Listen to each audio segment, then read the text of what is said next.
आइए जानते हैं कि ग्राहक का कितना मूल्य होता है। इसे एक कहानी के द्वारा समझते हैं। एक डिपार्टमेंट स्टोर एग्जीक्यूटिव मैनेजरों की मीटिंग को संबोधित कर रही थी। उन्होंने कहा, हालांकि मेरे विचार आपको पुराने जमाने के लगेंगे, परंतु मैं उस विचारधारा की हूँ कि अगर आप अपने ग्राहकों से दोस्ताना शालीन व्यवहार करेंगे तो वे बार बार आपके पास आएंगे। एक दिन मैं अपने स्टोर में घूम रही थी। मैंने अपने सेल्समैन को एक ग्राहक से बहस करते सुना।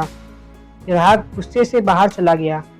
इसके बाद सेल्समैन ने दूसरे सेल्समैन से कहा, मैं $2 के ग्राहक के पीछे अपना समय क्यों खराब करूं?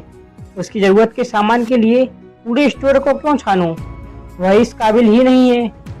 मैं वहां से चली आई। एग्जीक्यूटिव ने कहा, परंतु मैं अपने दिमाग से उस बात को नहीं निकाल पाई। मैंने सोचा कि यह बहुत गंभीर मामला है।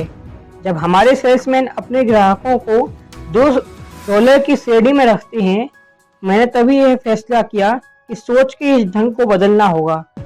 जब मैं वापस अपने ऑफिस में पहुंची तो मैंने अपने रिसर्च डायरेक्टर को बुलाया और उससे पूछा कि हमारे स्टोर में पिछले साल औसत ग्राहक ने कितने पैसे का माल खरीदा।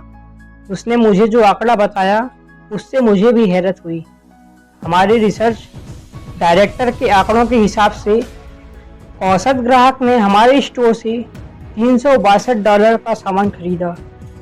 के बाद मैंने अपने सुपरवाइजर की मीटिंग बुलाई और उन्हें यह घटना बताई।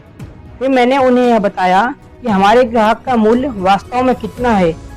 एक बार मैंने जब इन लोगों को यह समझा दिया कि किस ग्राहक को एक बार की खरीदी के हिसाब से नहीं तोलना चाहिए, बल्कि सालाना खरीदारी के हिसाब से तोलना चाहिए, तो हमारे स्टोर में ग्राहकों के प्रति दृष्टिकोण पूरी तरह बदल गया। रिटेलिंग एग्जीक्यूटिव की यह बात किसी भी तरह के बिजनेस पर लागू होती है। बार बार के बिजनेस में लाभ होता है।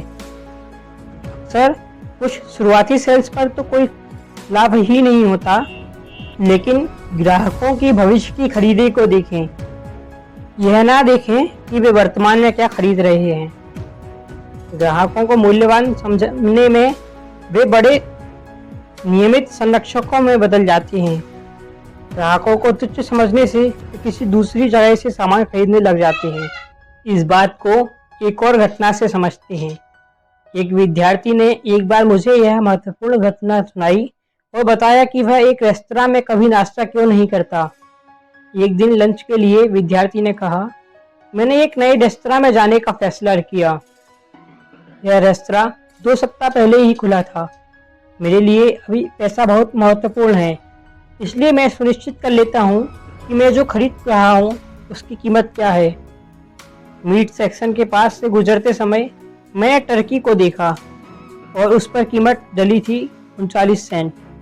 जब मैं कैश रजिस्टर के पास गया तो चेकर ने मेरी ट्रे को देखा और कहा 1.9। मैंने विनम्रता से उससे दोबारा चेक करने को कहा, क्योंकि मेरे हिसाब से बिल 99 सेंट का होना चाहिए था।